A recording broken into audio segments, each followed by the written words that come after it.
This episode of the Pu'u Muay Thai podcast is brought to you by pmtlifestyle.com, Authentic Muay Thai Lifestyle by Pu'u. Definitely go check out the website at pmtlifestyle.com for some awesome lifestyle merchandise. That's for those of you out there either involved in Muay Thai, looking at getting involved in Muay Thai, and embrace a healthier lifestyle to live the life of a Nok Muay. Go check it out. Okay, everybody, so today we have Mr. Dat Hoang. That's how you say it, right? Yeah. So Dat is a Muay Thai fighter out here. You're based in Oslo, right? I'm based in Oslo, yes. Based in Oslo, Norway. I met you last year when I came out here to come visit. We did some training and everything like that too. That was awesome, huh? Yeah, that was fun. So, kind of getting into it, man. We're here at my house. How do you like it? I love it. Nice place. Yeah, we got very fortunate to be able to be here. We can do podcasts and everything like that too. So I'm stoked you came in. Don't know a lot of people here yet. You're one of the few people I know. Yeah, well, you're about to know a few people too. That's awesome, man. So I know we were talking a little bit before about like shutdowns, all that stuff. So how did you, before we get into that, how did you get involved in Muay Thai? Actually, I watched Ong Bak. This is a classic story. Ong Bak, I watched Kickboxer. At that point, I was around 15, 16. I started watching Muay Thai and I got into Sancho or Sanda first. Yeah.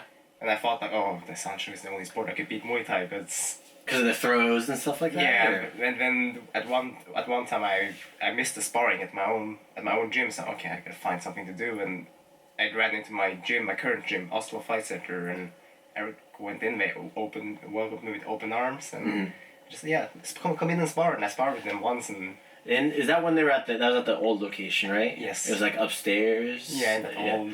What was the area of that town called? Kjellandsplass. It's Grünerløkka. Grünerløkka. Yeah, no way I can pronounce the first one. The first one. Yeah, I know Grünerløkka. Yeah. So you went in there, you sparred. Did you kind of just stick around there since then, or? Yeah, I stuck around in spar. I came in to spar because I was still a Sancho fighter at that time, and I had fights coming up, so I just went there to spar. And then Alan just like, hey, just come in training as well. Oh, Alan, he was the first guy, one of the first guys I met, and he's like, hey, come to Tuesday and Thursdays Muay Thai, and then I just, yeah, sure, I'll come. Yeah. So when you were competing in Sancho, was that here in Norway, or did you go to Sweden? I fought. Actually, I fought in China. Oh, in China. I did a tournament there. Oh shit! Yeah. So like the traditional one with the platform. Yeah. I got thrown off there. No wonder I have a bad neck and shoulder now. Yeah, you can it's just like wrestling and stuff like that because you're just getting spiked on your shoulder, your back, and weird positions and stuff. And then you have the platform. Like how tall is the platform? Like is it like 1 meter? Or? The one I fought in China was a little bit over a meter. Oh, that's high. Yeah, a bit over a meter, and it was around up to my stomach level, and I'm 5'10", so it's so it's like it was tall, and they had like these thin mattresses under. That was real bullshit. So was it concrete, and then it was that, or was it wood? Do you think? The floor? Yeah. Oh, it was an old Olympic hall. Oh, okay. So I think the floor was like springy, It didn't really hit hard, but still. Okay. You get slammed, it doesn't feel good. Yeah, it doesn't feel good. Damn. So, how long did you do Sancho for? 3 years. 3 years. Okay. So, you went from Sancho, you competed in China. Where in China would you go when you do those? Beijing. In Beijing, I fought in Beijing. I trained in Shanghai. Okay. I didn't know that about you. I knew you'd compete a little bit in it, but I didn't know you were like training. I was actually a national team member at that time. It wasn't really hard to get into the national teams, but I mean... There's not a lot of people that were doing it, right? Nah, we were two guys, both of us were 75 kilo fighters, so we were taking turns on... competing, yeah. Yeah, because I was too young to really cut any weight. I couldn't handle weight cuts back then. How old were you? I was 16 till 19. 18, 19, I was... So what year was that? 2013 to 2013? 16. Yeah, 2016? Yeah, okay. That was that time I did Sancho. Nice. So when you would go over to Beijing and stuff like that, what was your experience? Like, did you stay over there long term? Like, what was... I trained in China for 5 weeks. 5 weeks. Okay, that's good. It was a training camp. It was the whole time. You train morning, train afternoon. Train morning, train afternoon. Go eat. It was same like Thailand. Yeah. Same Thailand. Same. Yeah.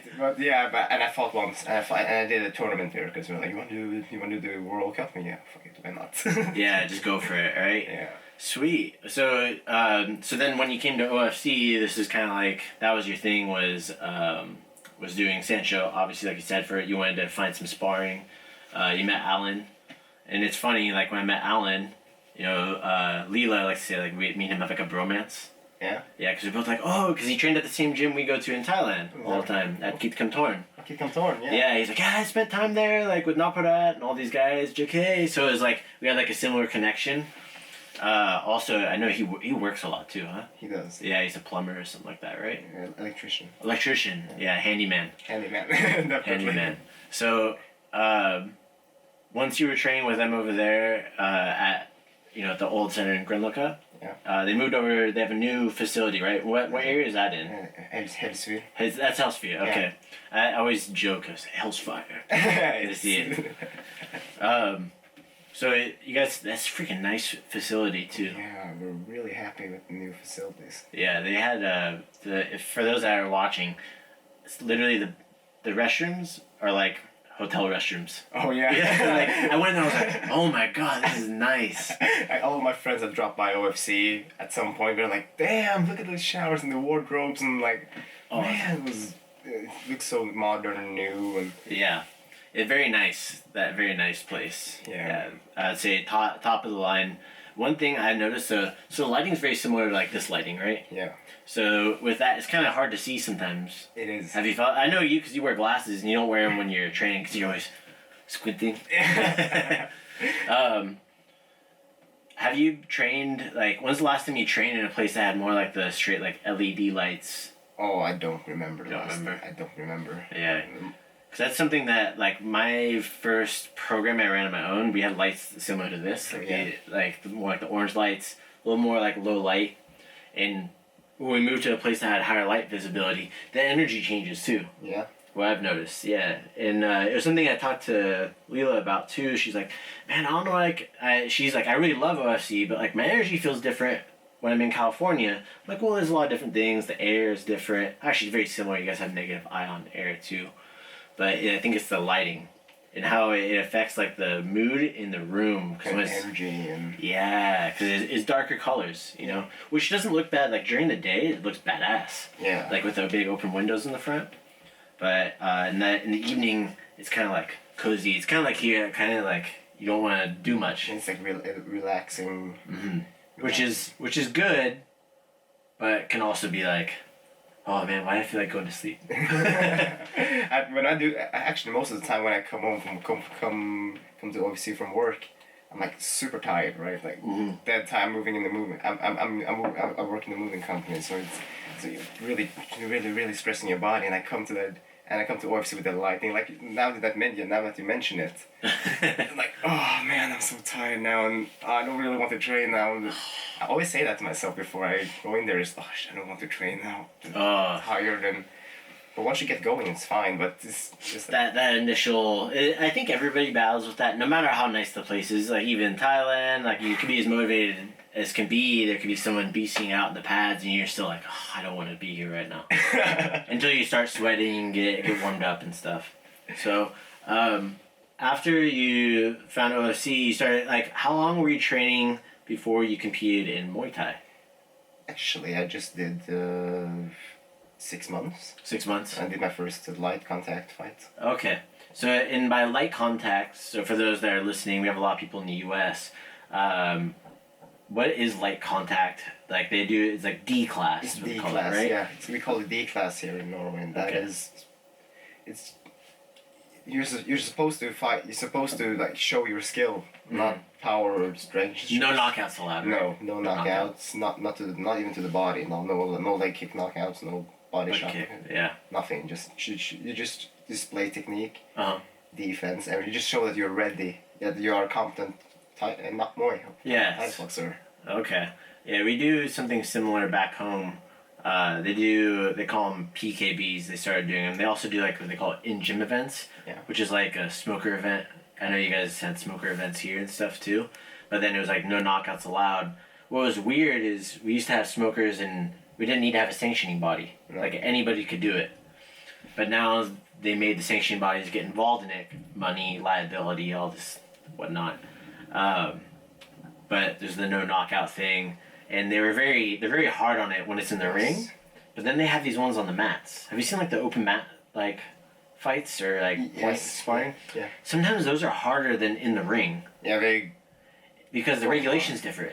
At least in the U.S., I'm sure it's the same here too. The mat fights. Mm-hmm. Actually, we're really strict here in Norway. Oh, really? We're super strict. Like the knockout rule here in Norway is we're not allowed to knock each other out in the head, like by headshot knockout in Norway, even at the B class level. Really? C, you're not allowed. Oh wow. Did that change? I know there was like a change in like legislature, like where like they changed the law and they made Muay Thai legal in Norway. Yes. Early last year, right? It's still not. It's not fully done yet. No, it's not done. It's not done yet. So. Oh wow. It's a real process. Yes, yeah. It took a long time in the United States, also in California. You know, I was showing you like the WBC Muay Thai rulebook. Yeah, I saw it. So like they had to bring that over to the commission over there and say like, hey, here's the rules. We're not making this up. This is the regulations that they have for WBC, and most of the commissions are familiar with WBC for boxing. Yeah, right. And so when they see that, they go, oh, like this is like not just some street fighting thing. It's actually like a regulated sport. Yeah, because it comes from WBC, which is a. They're used to it. They're used to seeing the name. Yeah, we've seen the green strap before. So we're like, all right. This comes from somebody we can trust. Yeah. Have you seen Rocky before? Yes. Yeah. So I asked my Carolina. She's never seen Rocky. Really? Is this normal for Norwegians to not see Rocky? Well, if you're not a fighter.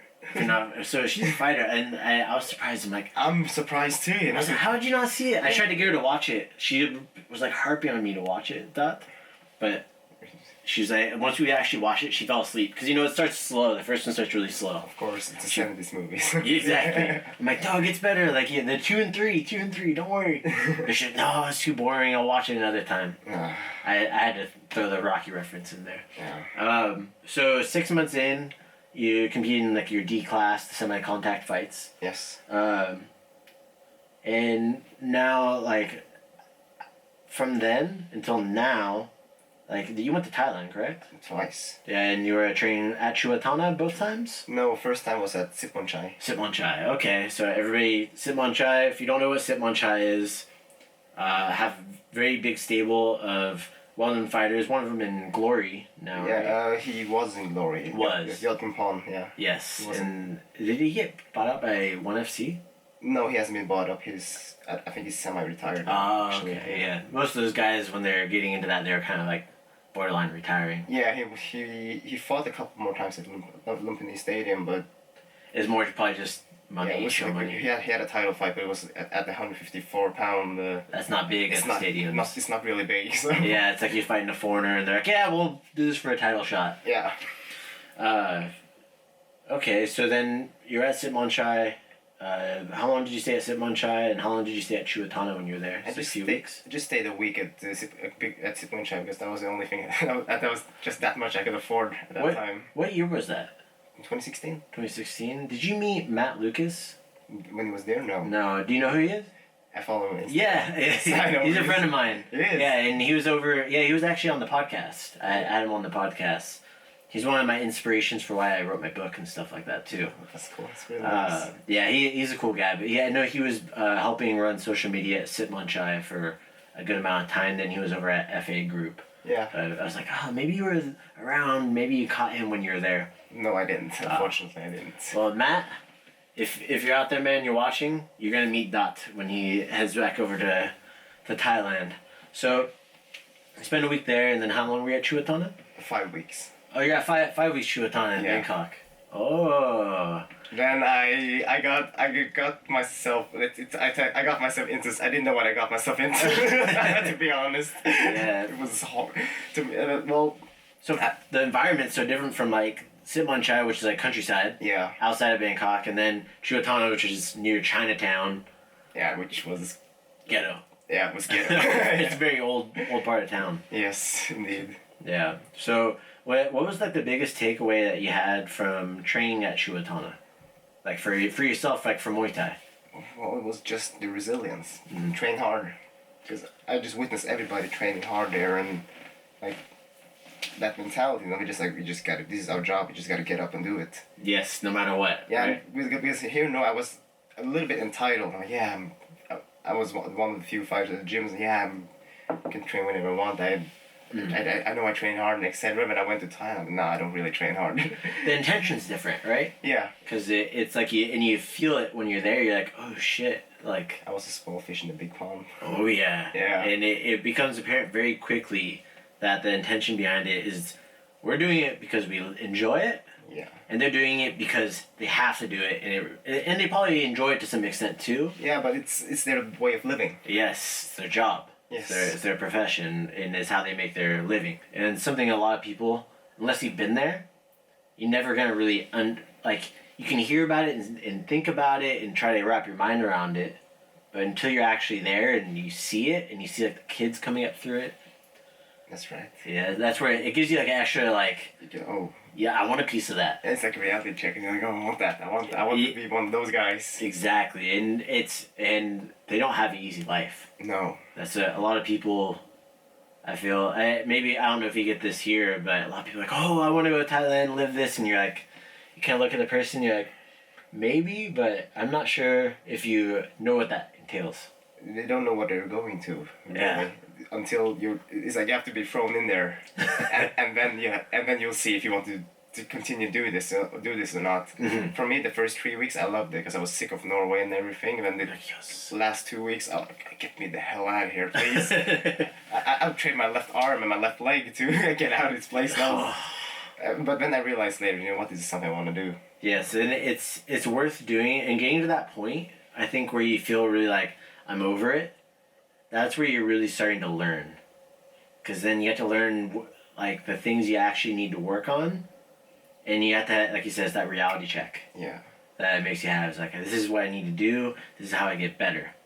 I've had students that have gotten sponsorships in Thailand. And for them, I talked to them, like one of them, this girl Carity, she was like telling me like how she wanted to leave her sponsorship early. I'm like, right. Don't do it. Like, you worked so hard to get to that point. And they ended up like finishing it. Oh. Pretty much. I think they left like a month early, but they were gonna quit at like the 5-month mark. Oh. So they made an additional like 6 more months. So I went and visited them, and to say like the gym was treating them well, but what it was is some of the clientele they had to put up with, because it was in Phuket. Oh. She was dealing with Russians. Right. And not just anybody out there, if you're Russian, there's no offense. I'm sure you know what I mean. They're just, you get a lot of people that are rough around the edges that are in Thailand that are on vacation and are very entitled. Yes. So, like, I literally saw one of the scenarios that happened is this guy was yelling at her because the place to get the water, like, from, like, the little pro shop they had there at the gym was closed. She's like, well, it's closed. Like, you can get water up at 7-Eleven, it's right up the road. Right. And he was yelling, so she gave him her water. Right. Like, okay, well, like, here you go, like, whatever.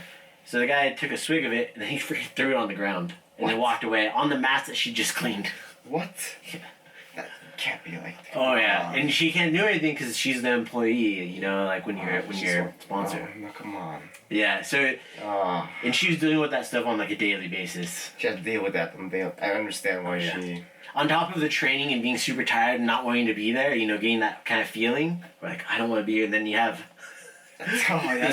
these people treating you like this. It's like, fuck. Yeah, you're having assholes treating you like that. On top of being a fighter, training there, and like, yeah, you're an employee. Once you're a sponsored fighter, you're an employee, and you are their employee. Yes, and you have to, and those people pay, and for them, that's it's part of the lifeblood of like a gym in Phuket. Yeah. Is the tourism that comes through. So I can definitely, I would say, like, for most people, if you're watching this, you think about going to Thailand, be prepared for that shit, right? Yeah. You know, if you're there for like, you know, like 5 weeks, 6 weeks, or like a year, 6 months, 3 months, be prepared to have that kind of stuff. Be prepared to get tossed around by the Thais as well. Little kids. Oh man. The first time I went, I was 19. Yeah. I went to Thailand, and same. Yeah. And like alone. Same. Yeah, I went there with like a group of people. I flew over there by myself, but I didn't really know what I was getting into, and we didn't know what clinching was really. Like, I knew what it was, but I didn't know how to practice it. So we became friends with one of the trainers, and he was like 60 kilos, and I was 63 kilos, and he's like throwing me. He's like, why did I throw you? I'm 60 kilo. You're 64 kilo. Why did I throw you? He's like, you fat. You know, like, I can't throw you. But you just tossed me on my head. And that was before I, like, learned what clinching is and, like, how to do it. That's why I had, like, this wake-up call. Right. That whole thing. It's like, oh, shit. I know nothing. And you see, like, 115 pound, the guys just tossing around 160, 170 pound men, grown-up men, getting tossed around by 115 pound kids. It's just It's nuts. For me, it's mind-boggling. It's just and it's the sheer volume. Like, they get to that point where they're sick of it, and then they keep going. They just keep getting better. They're getting their ass kicked all the time. Like I was telling you about Kung Klai from Kid Kentorn. Yeah. You know, he like when he stepped up his training, you know, his competition level, he was losing for a while. He was on like a losing streak. Yeah. Stuck it out. Now he's, you know, beat Sixon and twice. Twice. He won the Isuzu tournament. He's had a big win on Thai fight. Just knocked. Yeah, you saw the elbow, right? Oh. Oh man, you know the elbow. What I could do is I'll broadcast it right here. So if you guys want to check it out, I'll have it playing right above our head and everything like that too, right up here. But this video, man, seeing Kong get that victory with that left elbow, bang, and just right over the top. The guy was like, I think he was posting his arm out. Yeah, he posted out and he just came over. And he was probably safe, but Kong just like came those over like excuse the pun, over the top elbow. Bang, just hitting the over, and you saw the guy just drop. Yeah, it hit him like right in the mouth. Yeah, the guy just slept. You know? Wow, it's crazy. Yeah. So as you went to the Chuatana and all that stuff, I know you've competed here in Norway. Yes. In like obviously here in Norway, Muay Thai regulation is very new. Yes, it is. Yeah, it's very new. So, what are the sanctioning bodies that exist in Norway? We have two different organizations or federations. Which ones are they? There's one called Norwegian Muay Thai Federation. Norwegian Muay Thai Federation, okay. And there's the other one, which is like the slightly big one. Then that's the Norwegian Muay Thai Association. Okay, Norwegian Muay Thai Association. Yeah. All right. Yeah. So, which one is there? One that's more active? Yes, the Norwegian Muay Thai Association is more active than the Muay Thai Federation. Okay, which one has the federation been around longer, or no? The Muay Thai Association was the one that's been around the longest. It's been around the longest, and then there was a couple of gyms that parted ways, and they started their own. Okay. Own federation. All right. So I know we were talking a little bit about this, and like the regulatory bodies, like in the U.S., how they form. You know, you can start your own, but it doesn't mean you can regulate fights. You know, back in the U.S., you have to work with the commission, or depends on which state you're in and how it works. Right. Some places you can start your own, and you file with the state, and you pay $300 and you can just do it. Really? Yeah, but then states like California, they don't allow that. Of course not. Yeah, they don't allow that. But it creates kind of like, it's good to have like the option to be able to do that when you're in a place where the regulation's new. Yeah. Because it allows there to be like a free market to allow people to, like, hey, who wants it more? You know, who wants to make this happen more and be the people that are the bigger one, bigger organization that's doing this more full time.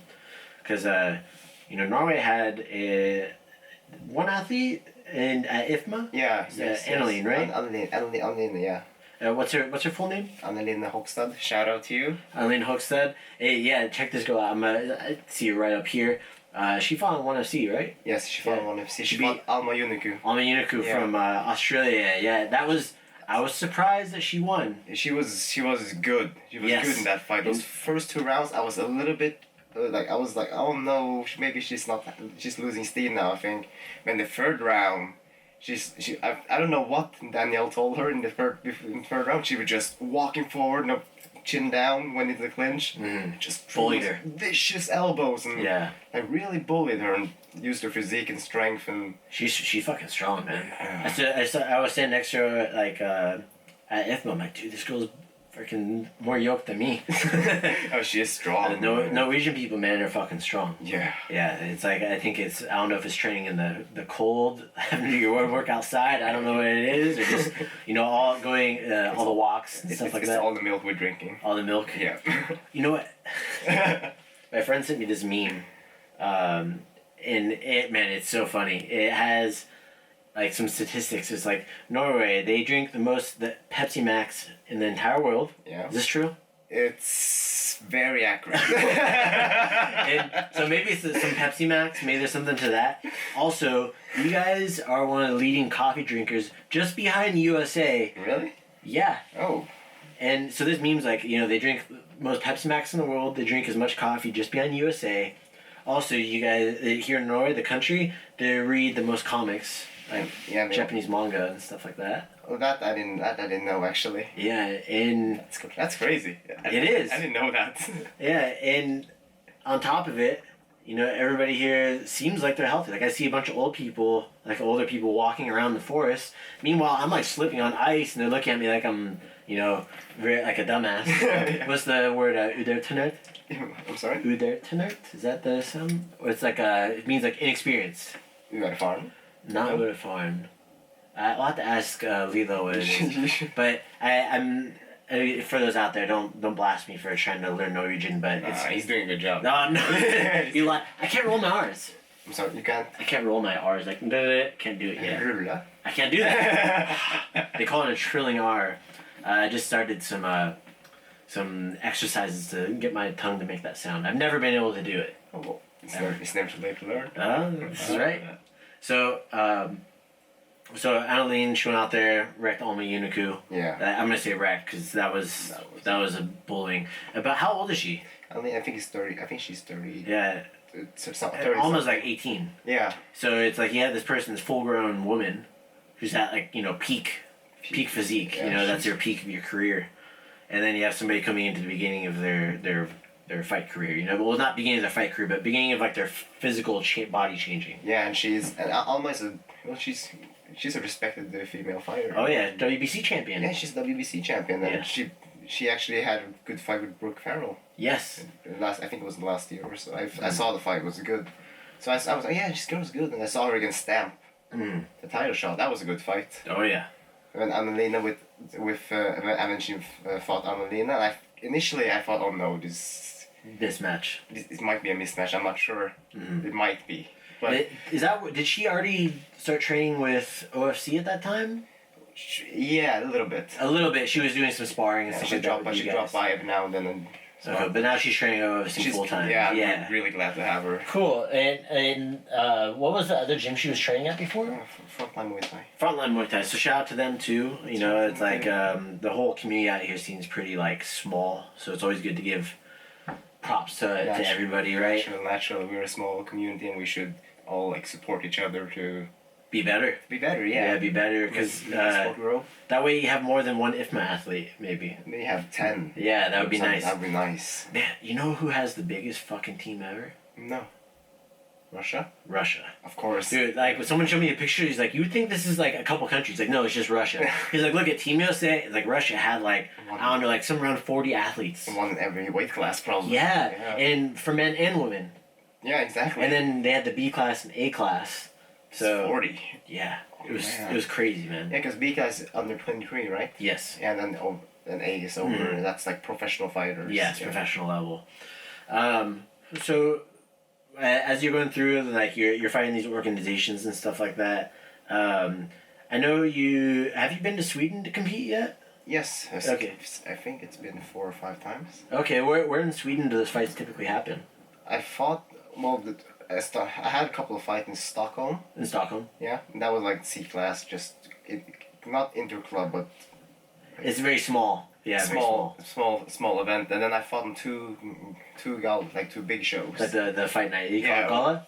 Gladiatorspel. Yeah, we call them gala. Yeah. Yeah, gala. So like, what was the promoter? Was it the same promoter both times or different ones? Yes. What's the promoter for that? Gladiatorspelen was the name of the. Gladiatorspelen. Yeah. Okay. So it's like gladiator.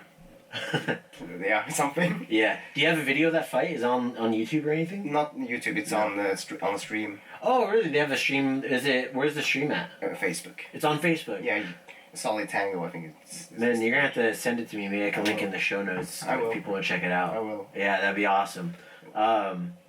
So you fought over in Sweden like 6 times. And then 4 times, I think 4 or 5. Yeah, four or five times. Lost count, to be honest. Yeah, you fought over there a handful of times. Yeah. So, And then your last fight you had was here in Norway, correct? Yes, in Kristiansand. Yeah, was that on Fatima's promotion? No, that was Oksa Muay Thai's promotion. Oksa Muay Thai. Oksa Muay Thai, shout out to them. Where are they based out of? Kristiansand. Oh, Christian. Okay. Yeah. So you fought in that one. Who did you fight against in that one? Chanti Soy. Chanti Soy. Yeah. Yeah. So, and which was that? Like B class? B class fight. Class. Yes. Yeah. So B class here. Do you wear shin guards? We don't No shin guards. But you wear headgear, right? Headgear, yes. Headgear. And elbow pads. Elbow pads. Yeah. All that stuff. And what was the outcome of that? I won by knockout. Knockout. Second round. Second round. Yeah. So what I'm gonna do is that fight right here. Do you have your phone on you? Yeah. Dude, can you pull that up? Yeah. I will watch it again. Okay. Cause I can sync it up. Is it on where is it? Where's the? Is it a stream or is it? It's also on Facebook. It's also it's a Facebook stream. I'll get the video. I'll post it right up here so people can see it as they're watching it and stuff too. But See, I actually. yeah, as you're pulling that up and everything, man. I don't want to give it away. We'll give it away as we see on here. But no, go ahead and you can pull it up as we're watching it because I'll have it so it's up here and everything too. Yeah. Can you turn on the volume? Yeah, of course. Thanks, man. Let's see. Want to skip this? Yeah, I'll just skip through to the second round. Skip through the second round. It's at 4:38. 6:30. Oh, there we go. 8:24. There we go. That's 8:37. Good. Oh, seat in the corner. There you go. All right. So second round. We're at 9 minutes 22 seconds. All right. So, man, was there a lot of people there? yeah, I think so. It wasn't full, but it was. It looks like a good amount of people in there. It was few, like probably 50, 100, I think. Oh wow, that's really good showing. I think so. It's a nice setup too. It is. The ropes look loose. Were they? Oh, they're tight. You don't remember? Ooh. Lean back. Oh, nice sweep. Eric told me that my best friend is also my cornerman. He told me, okay, the second round we're gonna throw heavy artillery. You're gonna try to kill him this round. Yeah. Because first round, most fighters in Norway would know me as a technical fighter, fighting backwards and just score points. So I wanted to surprise him. Yeah. With aggression. Ooh. Oh, is that it? That's it. That's it right there. So that's a jump knee, right? Yeah. Jump left knee right to the liver. The guy literally rolled back. Oh, shit. Yeah, it's over. This handsome boy. Look at that. Cool, man. Well, thanks for pulling that up. And like I said, you guys will be able to see it up here and everything too. That was savage. Yeah, it was. I remember one of the Coach Willick. Mm-hmm. I remember he ran up to me. Tom Willick? Tom Willick, yeah. I was just talking to him on Facebook last night. You did? Yeah, he was. He got introduced on Facebook from one of the groups that I'm in. Oh yeah, Trondheim. He's Trondheim. Yeah, he has the Norwegian Combat Academy. Yes, that's right. I remember he ran up to the wardrobe. I was sitting there, my leg just up at the wall. Oh, this hurts. And you have a stanky knee. I was just thinking, my gut buster. Oh man. And that's fine. The funny thing is, I remember when I threw that knee, and I closed my eyes. I was drilling this knee the entire summer. I just throwing my left knee when somebody comes for you. Just bang, set that left knee in, being a southpaw, just bang, and then I remember closing my eyes and I jumped by accident, and by the time I closed my eyes, I had a flashback of me throwing that same knee. Like a visual flashback. Yeah. True, that knee. While Eric was holding pads for me, I remember the whole setting. It was in that small cage room at the OFC, and I would just close my eyes. Bang, and when I opened my eyes, I saw this guy rolling back. And, oh shit! I knocked him out. Oh, it worked. Yeah. I know we talked about this briefly, but the visualization. Have you had that moment before in your fights, where you had a visualization from training that you had it in the ring, that same moment? Not necessarily training, but rather a fight that I've seen. And I throw that same technique that the specific fighter is throwing. I just get that flash. Oh yeah, I'm hitting right now. For example, when I throw my left kick, and I hit somebody in the arm, it make a big sound. Oh yeah, that's a Samkor kick right there. Yeah. The killer left kick for those that don't know. Man, that's pretty badass. That was freaking sick. Thank you. That's one of those things that, like, I know, for those that don't know, Dat was going to come out and be Coach Dat for a bit at Pu'u Muay Thai out in California. And that was one of the reasons I wanted to bring you on, too, because I want people to know more about the fighters that are out here. Yeah. Because I feel like in the USA, we have, like, if they're on the IFMA stage, they know who the Norwegian fighters that are going to IFMA or are going to Thailand and fighting. Right. Or the ones from Sweden and stuff like that too. But in regards to like up and coming fighters, like I feel like there can be more exposure for the athletes that are out here. Like we were talking about this yesterday. I'm like dude, I post all this badass Muay Thai stuff. Yeah. What's your Instagram handle? Huang underscore Muay Thai. Huang Muay Thai. I'll make sure to include that in the show notes. I'll also post it right up here so you guys get a little visual. If you're watching over on YouTube, definitely go check out Huang Muay Thai. So. Yeah, we were talking about like promoting fighters and like building people up and stuff like that. Besides like Annalene and I mean like Fatima, you know, she came at a time where like Muay Thai wasn't being really promoted that much on like YouTube or Facebook or Instagram. Not really. She's a big fighter if you like for your country though, right? She's big in Sweden. In Sweden? Almost every fighting from her generation knows her. Yeah, she fought Anissa Mexon, right? Yes, she did. She fought Anissa Mexon. That's when she messed up her knee. Yeah, that was her last fight. She was tough. In the second round, she busted her knee up and she finished that 5-round war. She tore her ACL, right? Yeah. ACL tear. Yeah, you see it when it happens. Like she falls weird in the clinch. Yeah, and you saw Mexon and Anissa was looking for that. Yeah, and going after it after. But she didn't know what it was. She's just like, why are they stepping weird? Yeah, Fatima had like this good poker face. No, she didn't. She hit it well. Yeah. But you could tell, like, looking back and seeing the fight, like, something's wrong. Yeah. Like, now. But I bet you, like, being in the corner, you're probably like, what's going on? Yeah, you're like, dude, you don't see anything. You know? Like, why? This isn't how you normally fight. But then afterwards, I've had a moment like that with a fighter where he was doing really good and he was winning. So last round is round 3. I'm like, all right, all you have to do is just move this round. Like, so he started saying there, and the guy started blasting him, like, just move. Like, me and my friend Brian were in the corner, like, move towards our voice. Like, do something. He came back to us in the ring afterwards, and they didn't have a cover over the ring, and it was sitting in the sun all day, and he was the first fight of the night. Okay.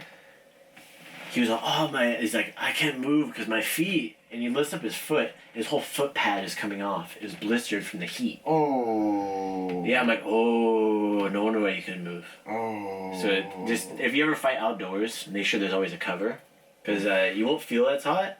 This is for people out here in Norway on regulatory. I know it doesn't get that warm like summer it does if they ever do outdoor stuff, but it's definitely one of those things that you always want to have a cover. I've seen MMA ones like that before too, where they're getting burns on their back. What do they do? Do they do MMA shows? Outside? They've done them before. Yeah. Wow. So, but you don't know until it comes up, and then it's too late. The promoter invests those money, and they try to get the show to happen. I told the commission, I'm like, hey, like he burned his feet. The guy, I have him on the camera putting his hand up. It's not that hot. I'm like, okay, you go stand in there for 6 minutes, moving around, and you tell me that. The next fight that came out, right? The guy went, his first kick he threw, his whole foot pad came off. What? Luckily, that kick knocked the guy out. That must be a spectacular way of knocking somebody out. Yeah, your foot pad falls off from the heat. And your shin on somebody's. Yeah, and it was a nasty knockout too. Oh yeah. So, but then after that, they're like, oh, we need to do something about it. I'm like, yeah, motherfucker, they didn't need to have that happen. I was so pissed. But it's funny. Like, I don't know what are the rules out here in regards to like pouring water over the head? Can you do it or no? I don't think you're allowed to. Yeah. So. Well, you can, but actually you can. Yeah, you can. Wipe. You can just wipe. So in the U.S. they can't pour water over the head. No. You can use a spray bottle. Oh yeah. You can get water and you can put ice on the neck, but you can't spray water because they say it causes slipping, which it doesn't. It doesn't make sense. It comes from boxing. Yeah. Because with boxing shoes and water on the canvas, it slips. But when you're barefoot, you stick. You've seen fighters, it's me included. Yeah, you sprinkle it on the right before the fight. Just have some water in my mouth. Just I spit on my feet and just. Like rub, and that's from experience, because the canvas can be really slick when it's dry. Exactly, and having dry feet and dry canvas you're just gonna slide. It's like having boxing shoes on a wet canvas. The same exact thing, and this is what we're trying to tell them. But it's like, oh, you can't do it. You're gonna slip. You're gonna fall. Liability. What did they do after they did this? After that guy's foot fell off. Yeah. His foot pad. They went out and they took like a whole case of water and drenched them. And I was like, I thought they were gonna slip. So, but regardless, it was like, I hope they took it as a lesson. I don't think they did. They'll probably make the same mistake again at some point. It's a problem of pride. I think. Yeah. It's rather pride. Yeah. Well, again, they're just stuck in that old mentality. Like I was talking to you about, like a lot of people reffing and stuff now, they don't even train Muay Thai. No way. You come from MMA, boxing. Yeah, or like old school kickboxing. I mean, the scoring that PKA style. Yeah. I'm like, come on, man. All right, he threw 10 kicks. All right. Shit, man. You know, and what it is, the commissions go, oh, this guy, you scored kickboxing back there. Yeah, you can do Muay Thai. All right, go out there. Yeah, it's just kickboxing with some elbows and a little bit of weird things called clinching. Yeah, and they do this weird dance before, and they don't let them do it. And they're probably wearing this tennis racket thing on their head. Come on, I mean. Yeah. Oh, and I've seen a couple of like Muay Thai fights also in the U.S. with MMA shorts, and that makes me cringe. You know, one of the tournaments in the U.S., the U.S. Muay Thai Open, and in the state of Arizona, the sanctioning body that's out there says, if you're not wearing Muay Thai shorts, you're not allowed to fight. And they said, if you don't have them, you better ask somebody for a pair. Yeah. And it's true. I'm like, you're not, it's like, imagine if I went to a karate class wearing, or a Brazilian Jiu-Jitsu. Say I was going to a gi tournament, and I came out wearing Muay Thai shorts. They're going to say you can't compete. Exactly. Yeah, that's not what you're supposed to wear. That's not your uniform. And you're supposed to have you have a uniform in every combat sport. Yes. And there's always like this silhouette Yes. of what a boxer is, a Thai boxer. Yes, what MMA fighter wears. What the things with MMA, you get the mix. Yeah. I don't know if have you seen the old MMA fights where they used to allow them to wear like wrestling shoes and shit like that? Yeah, UFC 1 and the pancrase and Yeah. such. Yeah. Oh, Boss Rutten times. Oh, that was So you know, Boss Rutten's gym's is only like 45 minutes from my gym in Ventura. Really? Yeah, it's not far. I've been there. It's really nice. That'd be awesome. I love Boss Rutten. I love Boss Rutten. Yeah, his super nice facility. I had a couple of guys who were training at both places. They were training like the jiu-jitsu and more MMA, and then they're doing like the authentic Muay Thai with us. Yeah. Because they're more like the Dutch style kickboxing, which is effective for MMA and stuff like that, and just fighting and stuff in general. Yeah. And obviously you have Boss Rutten there, and he actually would teach 2 classes a week. He did? Yeah, he would teach 2 classes a week. Sometimes it was like just conditioning, sometimes an MMA class, sometimes it was a boxing class, sometimes a kickboxing class. And then Ramon Decker's brother, Carlo Deckers, was teaching there for a while too. Really? Yeah. Oh, that's cool. That's when I went there and visited it, and I'm like, oh, this is badass. It's a nice place. When he first started training there. Like Ramon Deckers did a seminar there too. Ramon? Ramon, before he passed away, rest in peace. Rest in peace. But there's a whole hotbed of like martial arts in Southern California. It's crazy. Like at Lion Fight, Boss Rutten's there at ringside. Really? Boss Rutten's there. You'll see like you'll see a bunch of like the UFC fighters and stuff all ringside and everything like that. That's cool. You just see everybody. They're all there. Everybody's watching Muay Thai. And, yeah. And actually now the US is starting to have a lot of good knock Muays as well. Yeah, well, you know who's the best is the women fighters actually. Janet Todd. Well, Janet Todd. Jackie's coming up. Yeah. She hasn't had her chance yet at pro though. She got signed with one. And yeah, I saw it. She was supposed to fight Amber. Yeah, was it Amber Kitchen? Amber Kitchen. Yeah, so she fought her as an amateur. I'm sorry? She fought Amber Kitchen as an amateur, I believe. Alright. And she won. So I think it was supposed to be a rematch as pro. Right. But not just her, but just the women fighters in general in the U.S. Like for IFMA, all the women fighters fucking killed it. Yeah? Yeah, they're killing. They were like, we were joking because like our academy, we sponsored Team USA for the last IFMA tournament. Right. So for the Pu'u Muay Thai, we had it on the shirts and stuff like that. It was pretty badass to see. Nice. But like seeing the amount of gold medals that came home with the women, I think they got 3 golds. 3 golds. Mm-hmm. Whoa. So that was pretty damn good. That's good. And I think there's 1 gold for B class for the men's. They all did really good. They all had really tough competition. The brackets are a little bit deeper because there's more there's more men fighters than there are women fighters. But that doesn't take away from how the women performed at the fight. I find female fighters more technical than men, to be honest. I mean, you've seen this. Like, you take a woman fighter, or a woman student and a male, and they're both beginners. The males are gonna be more tense because they have this preconceived notion, like, I know how to fucking fight. Yeah. And then girls are more like, oh, this is cool. I want to learn how to do this. And have a bit more open approach. Yeah, to it than us men. We're like more primal and we want to just fight. we want to throw hands, you know. And, Yeah. And the females are very more smarter. Want to like learn the art. Do you remember the word I taught you the other day? That starts with a P. It talks about fighting. It says like Spanish. Putazos. Putazos, yeah. Putazos. I just love some putazos, man. Yeah. Exactly. So, yeah, man, it's cool to see. Like, and some of it, the thing is, women athletes, they have a whole nother set of things that are different than men in regards to their physical peaking is different than men, and also their weight cut and weight management is completely different. It is. Completely. It's like, I didn't realize this until I had a stable of women fighters. Like, I knew there was a difference, but I didn't know what it meant. But the time where it really said to me is I had this student named Justine, right. And we were competing at WKAs. Is WKA still active in Europe, do you know?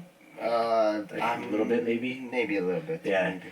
So, we went to a WKA tournament, so she, on the airplane, before we got on the airplane, at the academy, same scale, everything, she weighed 143 pounds. Right. And she had to be 133 pounds. So like, hey, we have 3 days, we'll lose it, no problem.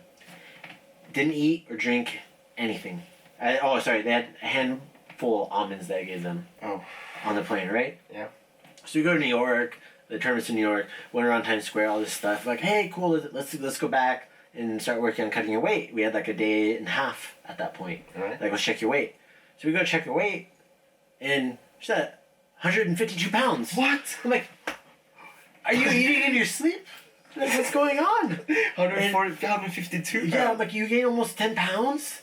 There was a handful of almonds and that was it. And some water, maybe? Not even a water, no. Just a little bit of almonds. Almonds. 10 pounds. Yeah, so Jeez. Apparently on the, like, she had her menstrual cycle at the time. You know, it was that time of the month. Yeah. And the water retention, I'm like, where does the water come from? I don't know.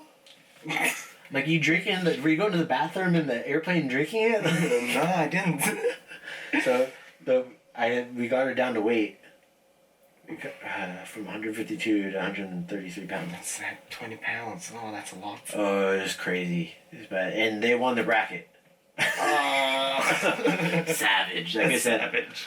And I talked to my friend Mark Beecher. Shout out to Mark Beecher over there at Houston Muay Thai, or Hyena Muay Thai in Houston.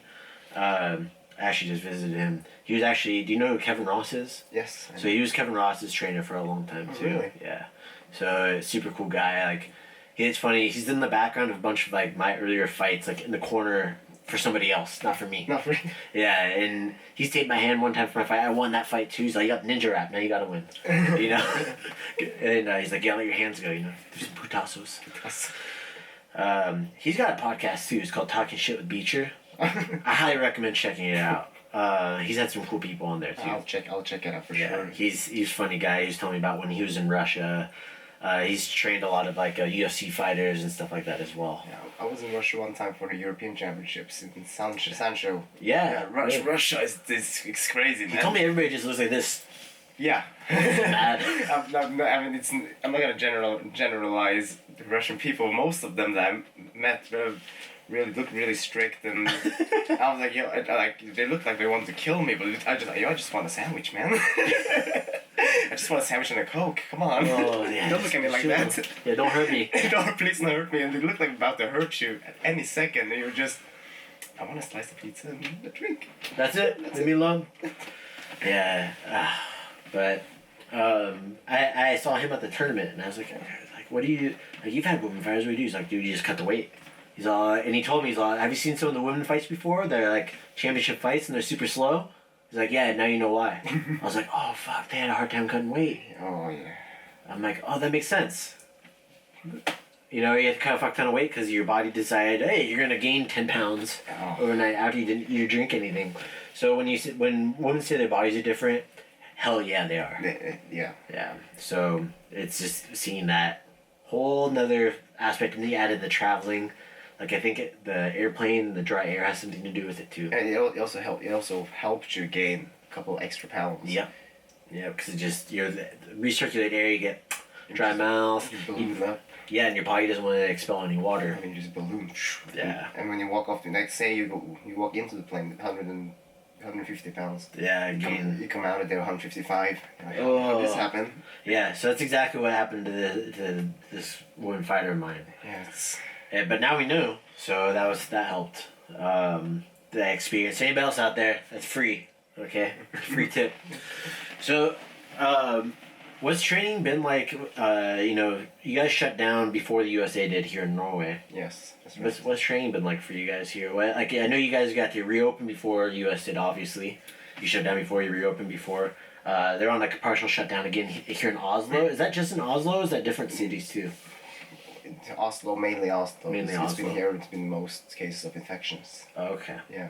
So, what have you guys been doing? What did you do for training during the initial shutdown? Were you training outside? or- During the initial shutdown, it was about to be summer, so we were real lucky. It was sunny every day. We were smashing pads out in the sun at the pier in Akebrygge. Oh yeah. Yeah, Sjuvolmen. We were training there Oh. consistently, and then the gyms opened up again. Mm-hmm. We started training inside. We were like basically living in the gym.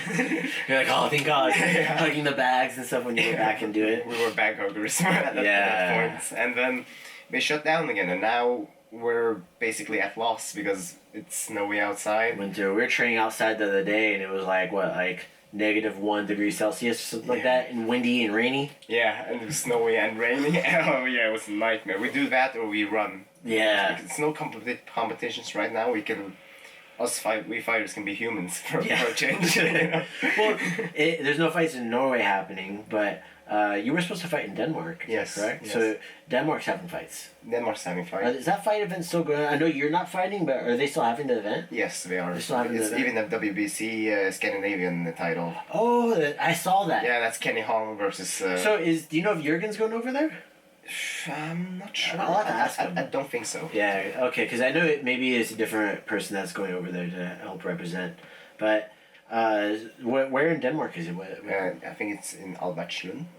And then what's the name of the promotion? Mikenta Fight Night. Mikenta Fight Night. Yeah. Oh, they have the Mikenta gym, yeah? Yeah, it's Stefan Valleise. And okay, so Mikenta gym, that's where Boo was at. Yeah. Yeah, Boo Sasi Papa. Yeah. Yes, I got it. Yeah, I remember using Mikenta. I met those guys at Sasi Papa only for like 2 days. I got there when they were there for like 3 months. Right. I think I just saw them at the end of the trip. Okay, it's all making sense to me now. That's a huge gym. Sasi Proper. Oh, No, Mikenta. Mikenta. They have a lot of fighters. Yeah. A lot of fighters and good fighters too. Yeah, they do. No, Sasi Papa is small. Sasi Proper is big. We had some. We're saying it wrong. It's Sasi Papa. Sasi Papa. So I went to Thailand, like in Thailand, they'd be like, "What gym do you train?" Like Sasi Papa. I'm like, huh? Alana? What? Like my friend would say it, Sasi Papa. I'm like, oh, Sasi Papa. Oh yeah. So you're confused. I'm like, I thought I just said that. I say Chuwatana. They're like, huh? Chuwatana. Come on, man. These tonal languages, man. Yeah. So, so you guys are training outside and stuff like that now, and waiting for things to open back up. They're kind of like talking about reopening things back up in Oslo. I heard like Trondheim is open and stuff like that too. Bergen is Bergen, yeah, it's all open. So people are training. Yeah. People are training. I know that. What do you think, like for Norwegian fighters? Nok Muay, people in Thai boxing, there's some UFC fighters from you too, right? We have One. Two. It was the Joker, I forget. Yeah, what's his name? Yeah, Jack Hermansen. Jack Hermansen. Yeah. And then who's the other one? Emil Meek. Yeah. Okay.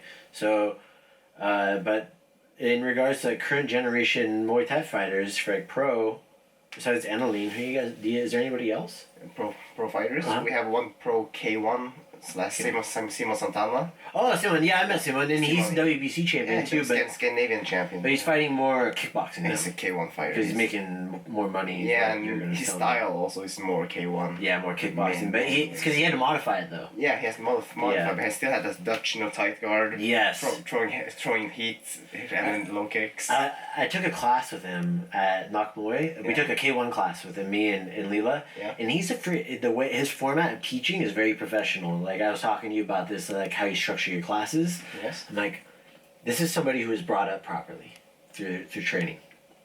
So that's my experience with him too. Super well kept guy, super well spoken for and everything too. Super professional. He's good and really nice person. Yeah. Also. You know, he fought. What was it? What was the world?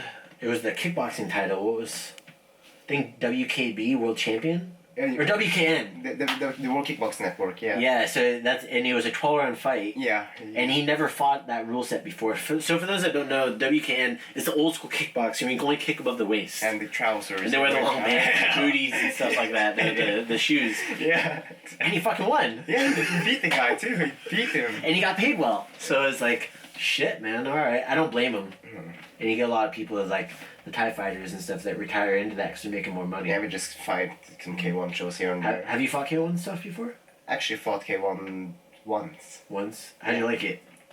It's weird, to be honest. It was weird for me being a not... Well, I'm not necessarily clinching. But you like it? Yeah. I like the idea of having it available if I have to use it, but when I fought K1, the thing that threw me off the most was the boxing and the clinching, because I'm used to like going in, start working in the clinch. If I like when in K1 I have to throw one knee and you have to push off, let go, or like hold and potentially get called for it. And ref okay, break. And so it was different. For like, so then you're getting people, this isn't normal to happen. People go to kickboxing, people go to MMA because of the money. What do you think it would take for Muay Thai to grow here? Like, in your opinion, the thing is, I want anybody out there who's listening, I'm putting them on the spot right now. But what do you think would like help Muay Thai grow here? Well, we have to have more fights. More fights. More fights. We have to work together more. Like as a community, we have to be more. We have to stick together. We're a small community now. And we only have so many fighters. We need to work together more and try to build up a stable of fighters, and build up a stable of pro fighters, amateurs, and have more fights, more. Yeah, you guys are getting that same step process the rest of Europe has with like the D, C, B, and then the A class is coming. Yes. Obviously. With that new regulation stuff too. A class is professional. Yeah, for those in US, it's funny in US. It's like, you go pro, you can't fight B class, essentially, anymore. Really? Yeah, you can't fight in the tournaments or anything like that anymore. Oh. So that's one of the things that's holding back American fighters. Here, like, if you guys noticed by Dot's reaction, it's normal that if you fight A class, you can go back and fight, like, the tournaments and stuff. Amateurs, right? Yeah. And a lot of the IFMA world champs are pro fighters, too. They're pro. You've seen Super Bonbanchamek fighting yeah, with pads on and shit. Yeah, it's Yatsiklat fought. Yeah, you had Artur Kashenko, all those guys. Yeah, what's this guy? Kulibin? Andrei Kulibin, yeah. He's from Belarus, right? Yeah, the European fighters, and all of them have fought IFMA. Mm-hmm. And they're all really fucking good. Yeah. And the thing is, they have like tournaments like that here in Europe also, like based in this area, and by taking that away from like in the U.S. to taking that away from the pro fighters, it's preventing people from fighting pro, because once they go pro, that limits they maybe fight twice a year now. Yeah, instead of having multiple times a year. Yeah, like having fights every second month or getting a tournament and be able to fight 3 or 4 times in a weekend. Yeah. So unless you're fighting in IFMA, which is once a year. Yeah, but once a year, but you have like, I don't know, 4 or 5 fights, 6 fights. Yeah, in between. So, more fights, bigger community and stuff like that too. But any shout outs you want to give to anybody? Shout out to my gym, Oslo Fight Center. Oslo Fight Center. My coach, Fatima Pinto. And Andy, my training partner. Hey, your training partner, Andy? Yeah, Andy. You deserve a shout out, man. Alright, I'll be sure to tag, is Andy on Instagram also? Yes. Alright, cool. I'll be sure to put him in the show notes along with OC and Fatima, down the show notes and stuff like that too. For those of you that are out there, do you use Spotify, right? I use Spotify. Do you use iTunes at all? No. No, what about YouTube? YouTube, yes. You better go subscribe on YouTube. YouTube. For those of you out there, you guys better go subscribe here on YouTube. Leave a comment. Let us know what you think about the podcast. If you guys are listening on Spotify, be sure to subscribe. If you're on iTunes, subscribe, leave a review. It means the world to us right now with all these shutdowns and stuff like that from the Pu'u Muay Thai brand and the Academy. I miss everybody back home, but I'm stoked to catch up with you, man. Yeah, thanks for being on and everything. With that said, everybody, have a great rest of your night. Sweaty Cop. Yeah.